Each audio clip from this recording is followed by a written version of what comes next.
Welcome to another version of my gear compendium, taking into consideration all the changes to NPCs, gear locations and currency that took place with patch 5.3.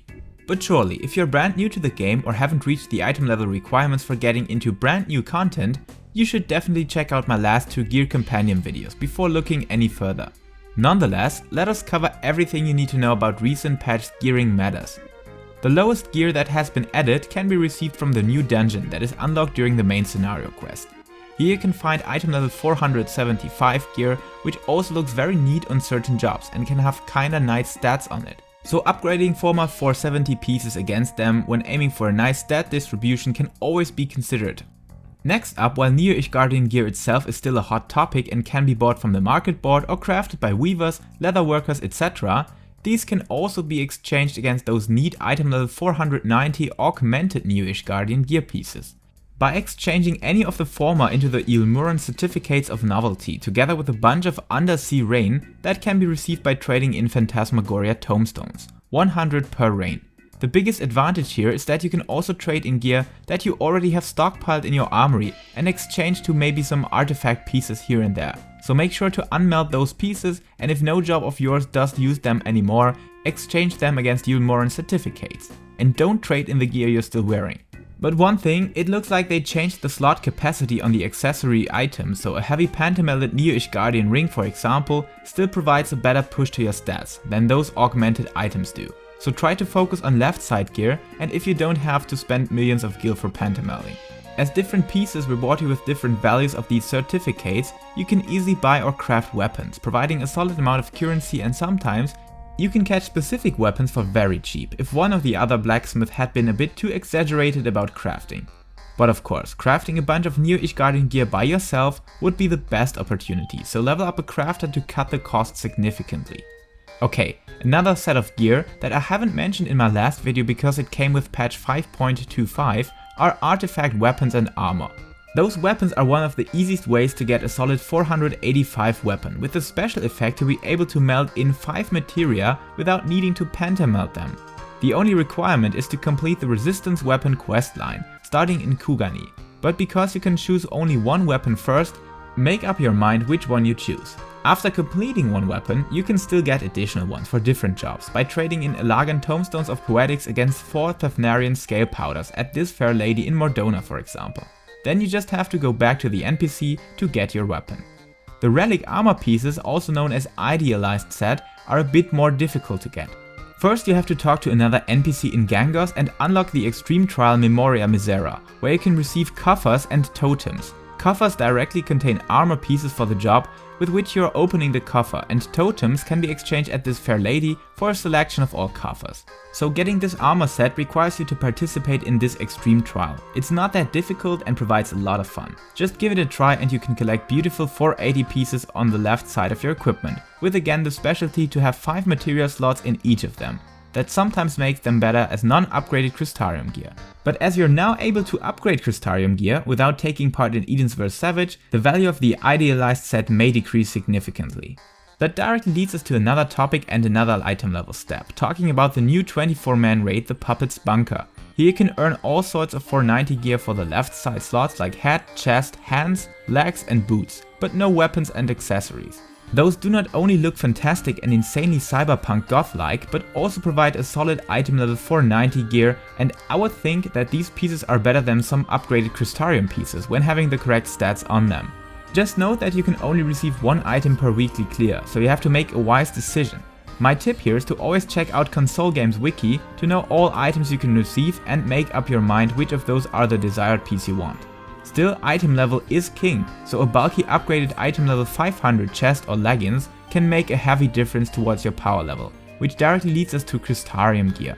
That hasn't changed from how to earn it, because you still need Elagary tomestones to receive 490 pieces by themselves, but now they introduced another opportunity to get those pieces directly from taking part in the Puppet's Bunker.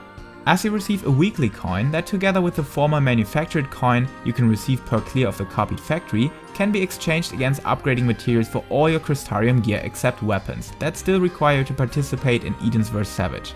While the weekly coin is limited on the Puppet's Bunker, you can easily grind down the coins in copied factory. So always make sure to get your weekly clear on the Puppet's Bunker. Another way to earn these coins can be sack of nuts that you can exchange against the upgrading currency for your Crystarium gear. Therefore head to this lady in Crystarium and exchange either 2k nuts against accessory pieces or 3k nuts against all sorts of main slot gear except weapons of course. So my tip, try to focus on upgrading chest, legs, boots, hands and head with your HUD tokens and upgrade your accessories with a sack of nuts. Or if you're grinding down tons of them, just catch everything with nuts. Remember my currency video? If you plan to hunt down those nuts, go for the A rank train of your trust and hit up hunting link shells or certain hunting Discord servers like the amazing Clan Centuria Discord and link shell on our data center Lite. For those of you being on that data center, check out the description. Of course, doing your nut hunts on a daily basis is also a good opportunity to slowly but comfortably upgrading your gear piece by piece. So if you enjoy those or have another job to level in the process, this could be a good opportunity especially for accessory slots. The best addition for non-savage raiders is Light's gear, that you can earn from the new Hidden Trial in its extreme version, unlocked via the main scenario quest and a follow-up quest started at a well-known minstrel in Crystarium. Here you can receive the weapons from the fight directly or through totems received per kill. These are actually very strong and the third best option for your weapon slot right now, providing that 495 item level already, and when having good stats on them they are definitely a solid upgrade over your Relic weapon in its recent state, as well as the non-upgraded Crystarium gear. Nonetheless, even if it may not be savage content, many others have already told me that this trial is one of the most difficult ones in Shadowbringers, so get ready for a solid challenge even below the savage rating level. Last but not least, we have the 490 crafter gear, that you actually don't need to optimizing for crafting recent gear or heavily improve the crafting macros right now, but when the next Eden tier hits us, there will be a new crafted fighting set as well that hopefully has some higher crafting requirements to get it crafted comfortably, because difficult requirements keep the market fresh as we all know. So get them when their price range has decreased significantly and be patient to get your hands on that gear as long as you don't need a certain boost for any crafting meta. Let the price sink down to 200k or let the required materials price return to a stabilized value in 2 or 3 weeks. And apart from the crafting gear, we also have some new glamour additions, in the form of the Southern Sea shirt and skirt. Especially the skirt is hot on the market and hot on the true endgame, so you could make some gil with it for sure. But of course, even when having access to all sorts of item upgrades and an easy possibility to upgrade your Crystarium gear, even without participating in Eden's vs Savage, the mix and match from upgraded Crystarium gear and Eden's vs Savage gear is still the best opportunity for receiving your best in slot equipment. So head for our lovely Ilvl again and find out which of these pieces are your best, stat-wise, and which bosses you could already clear. I, for instance, am stuck on Ramuh, but that already opens up a vast selection of accessory pieces, so sometimes being able to clear one boss is better than nothing at all. Furthermore, Ilvl also sells 480 gear against the tokens received from the normal Eden's vs Savage, so if you're still stuck on item level 470 or anything next to that, go save some gil and get those pieces. And yes, the Crystarium weapons are also earned through completing the last Eden fight and getting these golden blades of antiquity that you can exchange against those stones at Ilvl and trade them in against Crystarium weapons, mixed with 1k Allegri tomestones. Note that those golden blades have no weekly limit anymore, so you can easily grind them down. So that means for maxing out your gear, you still need to participate in savage content, but with this patch you can at least catch up to a solid item level and get bulky on the main stat department. And if your job can make use of nearly all secondary stats more or less, then you can easily just stack up all Crystarium gear and upgrade it through the methods that I have presented. If you feel some information about certain gear are missing, check out my previous videos, where I covered most previous gearing opportunities, and if there's still something I seem to have left out, share your ideas in the comment section. Like always, I hope this video can help you in demystifying the complexity and variety of gear traders in Final Fantasy's endgame. And if that is the case, I would love to have you again on another video or meet up on Twitch for some live action. And if you consider to support me directly, about any contribution on Patreon, I would be honestly thankful.